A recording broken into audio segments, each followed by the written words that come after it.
Hello dear students of class 9A, let us start checking the solutions of different questions given in the NCERT exercises and examples. Students, आप लोग अभी तक exercise 1.1, 1.2 and 1.3 के questions कर चुके होंगे और कुछ ऐसे क्वेश्चंस जो उन एक्सरसाइजेस के नहीं किए हो आप लोग, उनका आंसर्स मैं आपको रिटन फॉर्मेट में ग्रुप में प्रोवाइड कर चुकी हूँ. You all can match your solutions from it. I am going to discuss only those questions which have not been touched in the previous videos. Okay, so let us get started with exercise 1.4. So our first question is to visualize 3.765 on the number line. So since आप already समझ रहे हो कि ये 3.765 3 से greater है, okay, और 4 से ये छोटा है, तो ये 3 और 4 के बीच में आएगा, यहाँ 3 और 4 के बीच में. तो आप फर्स्ट स्टेप में क्या करोगे? फर्स्ट स्टेप में आपसे फर्स्ट डिजिट पे, डेसिमल के बाद जो फर्स्ट डिजिट है टेंथ प्लेस पर, आप उस पे फोकस करो. ठीक है, तो 3 और 4 के बीच में आप 10 इक्वल पार्ट्स बनाओ. उसके लिए क्या करना है आपको? 1 2 3 4 5 6 7 8 एंड 9 लाइंस ड्रॉ करनी है. अब ये 10 इक्वल पार्ट्स में डिवाइड हो गया, तो 6 क्लास में आप लोग पढ़े हो ये वाला रिप्रेजेंट करना. जैसे ये 3.1 3.2 3.3 3.4 3.5, this is 3.6 3.7 3.8 3.9 and then it is 4. तो अब ये 3.7 आपको मिल गया. उसके बाद आप नेक्स्ट डिजिट पे आओ, 3.76. ये 3.76 जो है, 3.76, it will come after 3.7 and it will be less than 3.8.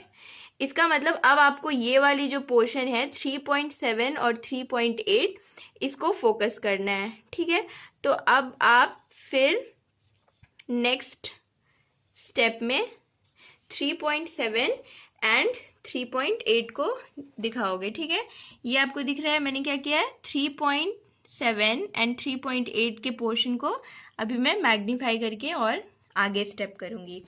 अब ये हो गया 3.7, ये हो गया 3.8. Again you divide this portion in 10 equal parts.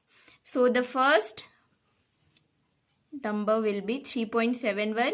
This will be 3.72, 3.73, 3.74, 3.75, 3.76, 3.77, 3.78, 3.79 and this is 3.8.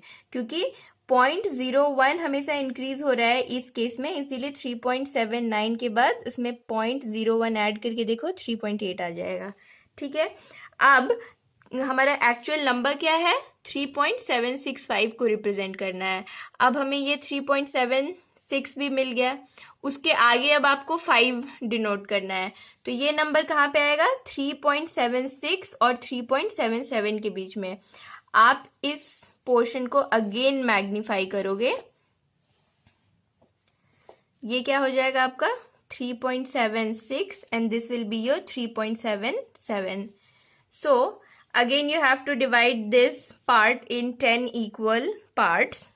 I mean you have to divide this portion into 10 equal parts and this will be 3.761. देखो यहाँ पे जो नंबर होता है उससे एक और प्लेस वैल्यू आपको बढ़ा देना है और 1 2 3 4 से स्टार्ट कर देना है. ये 3.76 था, वही लिखा हमने, और 10th 100th 1000 के बीच में थाउजेंड्स वाले प्लेस वैल्यू को आप कंटिन्यू करना स्टार्ट करोगे. 3.762, 3.763, 764.765, ये वाला number 3.765. Hence 3.765 has been represented on the number line. This process is nothing but it is known as process of successive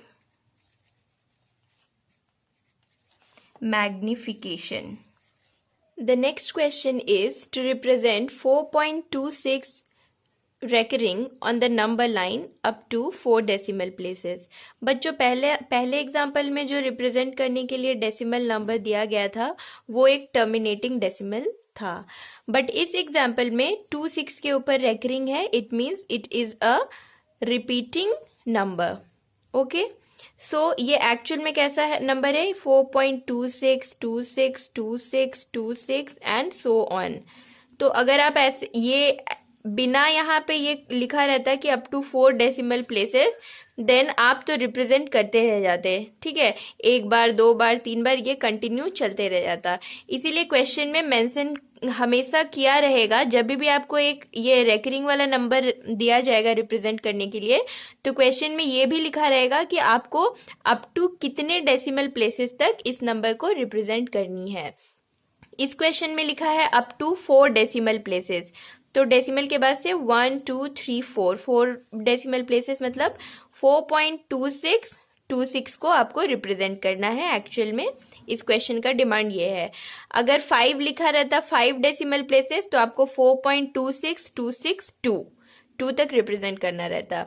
ठीक है, सो लेट्स स्टार्ट. यहाँ नंबर लाइन पे फिर से हम लोग स्टार्ट करेंगे 0 1 2 3 4 5. Obviously 4.2626 will lie between 4 and 5. सो पहले स्टेप में क्या करना है, सिर्फ डेसिमल के बाद जो 10th प्लेस पर जो डिजिट है उस पे आपको फोकस करनी है. यहाँ 4 और 5 के बीच में 10 equal parts you will make. This one will be 4.1, this one will be 4.2 and this one will be 4.3. अब क्या करेंगे आप 4.2 और 4.3 के बीच वाले पोर्शन को आप मैग्नीफाई करोगे. इसको 4.2 ले लेंगे, this is 4.3. 4.2 and 4.3. Again you divide this portion in 10 equal parts, so you will get 4.21, 4.22, 4.23, 4.24, 4.25, 4.26, 4.27, 0.28, 0.29, 4.3. Okay, this is 4.27. आपका नंबर 4.2626 ये जो है ये आपको मिल गया 4.26. इसके बाद जो डिजिट आ रही है ये आगे का जो डिजिट है अब ये यहाँ पे मिलेगा. ठीक है, तो आप क्या करोगे, इसी पोर्शन को 4.26 और ये 6 से एक बड़ा जो 100 प्लेस पे 7 है, आप इसके बीच के पोर्शन को मैग्नीफाई करो. This is 4.26, this is 4.27. Again वैसे ही 10 इक्वल पार्ट्स में 4.261, 4.263, सॉरी 262, 4.263, 4.263 ये हो गया 4.262. नंबर क्या है 4.2626. सो आई होप अभी तक आपको समझ आ गया है कि इस पोर्शन को मैग्नीफाई करना है.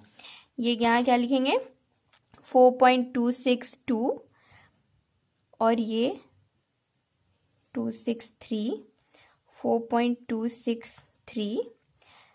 The first one will represent 4.2621. ठीक है, ये क्या होगा 4.2621. ठीक है, ये वाला नंबर क्या होगा 4.2621.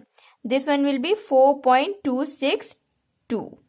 4.262. This second number will be 4.2622. Third number will be 4.2623. Fourth one will be 4.2624, 4.2625, 4.2626, 4.2626. Hence, 4.26 recurring has been represented on the number line up to 4 decimal places using the process of successive magnification. Now students, कभी कभी ऐसा questions भी आपको पूछा जाएगा कि prove that 2.6363 and so on is rational. यहाँ पे बच्चों क्वेश्चन में एक्सप्लिसिटली नहीं लिखा हुआ है कि 2.63 रेकरिंग को पी बाई क्यू फॉर्म में रिप्रेजेंट करो, बट ये क्वेश्चन एक्चुअल में वही पूछ रहा है। ठीक है, यहाँ पे क्या करना है, डेसिमल से पी बाई क्यू फॉर्म में रिप्रेजेंट कर देना है and your work will be over. The next question is question number 4 of exercise 1.5, which says you to represent root 9.3 on the number line. Before we start doing this, we will learn the topic in a general form, that is representing root x on the number line geometrically. For this, dear students, you have to first draw a line segment which is of length x. Okay, now you will extend this line to one more unit. आपने क्या किया, आपने पहले एक line segment A B draw किया जिसकी length x है, and then आपने लाइन सेगमेंट ए बी को एक्सटेंड कर दिया ए सी, जहाँ की B to C is 1 unit. After that, you have to bisect AC into half. इसको आप कैसे करोगे? You will do this using your compass. Compass का फिक्स्ड एज यहाँ रखो, आप कॉम्पस को इतना एक्सटेंड कर दो कि आपको वो बाई गेस साफ साफ क्लियरली दिखे कि हाँ ये आधा से ज़्यादा एक्सटेंड हो चुका है। ठीक है, हाफ से ज़्यादा एक्सटेंड करेंगे, you draw an arc this side and an arc this side. Again A पे योर पॉइंट फिक्स्ड पॉइंटर को रख के you draw an arc this side and an arc this side. So you get two bisecting points. Now what you have to do, you have to join these 2 points and then you will get your midpoint of AC. O is the midpoint of AC. अब बच्चों ये O to A तक की जो length है, O to A तक की जो लेंथ है या O to C तक की जो लेंथ है उसको आप रेडियस मान लो. ठीक है, ये C से O तक रेडियस हो गया. ठीक, अब इसको O को सेंटर मानते हुए you draw a semi circle. Semi circle draw करने के बाद बच्चों, सेमी सर्कल कैसे ड्रॉ हुआ, हमने O टू A तक को रेडियस लिया और O को सेंटर मानते हुए ये सेमी सर्कल बना दिया. ठीक है, सेमी सर्कल बनाने के बाद आप AC के ऊपर परपेंडिकुलर ड्रॉ करोगे, ऐसा परपेंडिकुलर जो पॉइंट B से पास होगा. So obviously you have to keep the centre of your protractor on B. यहाँ 90 पे आप मार्क करो and then you make your 90 degree. This is your 90 degree और this side से 90 degree. Okay, अब ये जो इस पॉइंट को यहाँ पे ये सेमी सर्कल को इंटरसेक्ट कर रहा है, इसे D कह दो, आप D मार्क कर दो. ये जो लेंथ है B to D, this length will give you root x. Perpendicular draw करने के बाद B to D is giving you root x. ये रूट एक्स कैसे हुआ है इसका हम प्रूफ अभी तुरंत देखेंगे. फर्स्ट ऑफ ऑल इसको कंप्लीट कर लेते हैं. B to D तक यू मेजर, ओके, मेजर कर लिया और फिर इसको आप यहाँ पे प्लॉट कर दो. This point is the representation of root X graphically. Now let us see ये BD की लेंथ रूट एक्स कैसे हो गई. ठीक है, इसका हम प्रूफ देख लेते हैं. Dear students, you can see that the length of AB is equal to x. B to C तक हमने 1 यूनिट ड्रॉ किया था, इसीलिए पूरा AC is equal to x plus 1. Then हमने बाइसेक्ट किया था AC को, OA is equal to OC, तो OA is equal to OC is equal to half of x plus 1. x plus 1 का हाफ ये हो गया. ठीक है, अब यहाँ पे देखो बच्चों, O से A तक, O से C तक, और हम ज्वाइन कर लेते हैं O टू D तक. ये O to D तक भी रेडियस है, ये भी रेडियस है, ये भी रेडियस है इस सेमी सर्कल के लिए। तो हम ये भी लिख सकते हैं कि OD is equal to OA is equal to OC is equal to x+1/2। अब इस राइट एंगल ट्राइंगल OBD में से हम अपना BD फाइंड करेंगे। OD हमारे पास है, OD हाइपोटेन्यूज। OB हमारे पास है क्या? अभी नहीं है, ठीक है। OB भी हम पता लगा लेते हैं, देन हम BD फाइंड कर लेंगे पाइथागोरस थ्योरम यूज करके। Now look this side. अब हमें क्या फाइंड करना है? OB। OB देखो बच्चों, A to B में से अगर आप AO हटा लोगे तो आपको OB मिल जाएगा ना। तो you write OB is equal to nothing but AB minus OA. AB is x, ABx थी x minus OA is x+1/2. So you get 2x minus x minus 1/2 which is equal to x minus 1/2। यानी कि OB मिल गया x-1/2 और OD है x+1/2। अब हम Pythagoras theorem लगाते हैं किस ट्राइंगल में? इन ट्राइंगल OBD, ठीक है। In triangle OBD BD square should be equal to OD that is hypotenuse minus OB that is base का स्क्वायर। OD और OB हमारे पास है। OD का स्क्वायर आप यहाँ पे लिख दो x+1/2 whole square minus x-1/2 whole square. This will give you x² plus 2x plus 1/4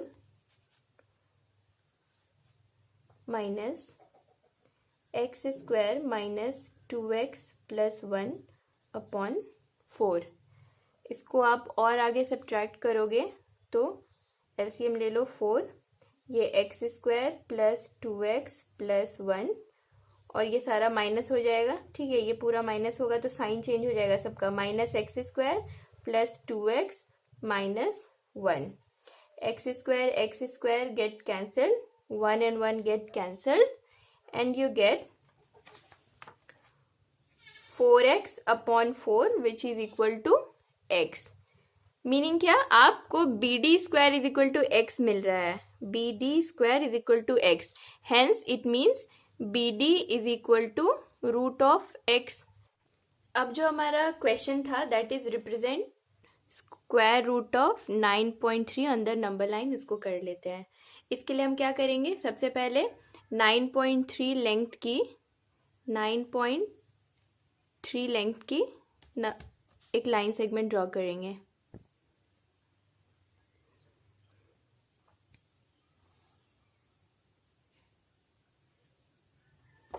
ठीक है, फिर इसको 1 यूनिट और बढ़ा लेना है, 1 सेंटीमीटर। 10 to 11 यहाँ पे मैंने 1 सेंटीमीटर और ले लिया है, ठीक है। ये पूरा हमारा लाइन हो गया देखो 10.3 का। यहाँ पे A B this is C। उसके बाद क्या करना था? उसके बाद आपको लाइन सेगमेंट AC को बाइसेक्ट करना है, ठीक है।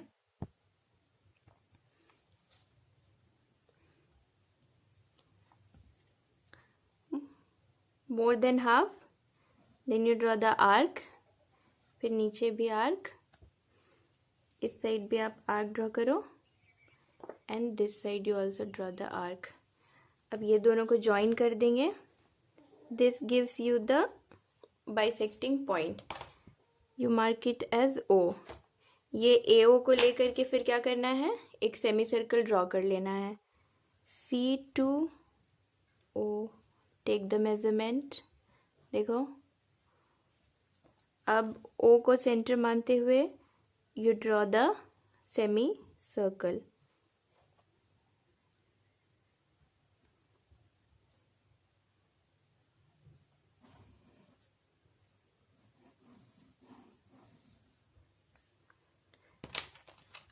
On B, draw a perpendicular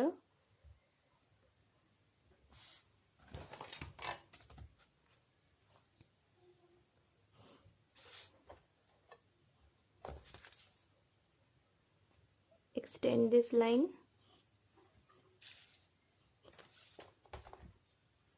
Mark this as D. अब यहाँ सारा मेजरमेंट लिख दो. A to B तक 9.3 है. यहाँ से यहाँ 1 यूनिट है. ठीक है. और ये B to D will give you your root of 9.3. B to D तक मेजर किया and you draw this. यहाँ पे लिख दो ये रूट 9.3 है. This point E represents root 9.3. तो अगर एग्जाम में डेसिमल वाले नंबर का स्क्वायर रूट आए तो आप ये जो सीखा था ना आपने स्पाइरल रूट मेथड, इससे करोगे तो डिफिकल्ट होगा. तो ये ज्योमेट्रिकल रिप्रेजेंटेशन वाला मेथड से करना आप.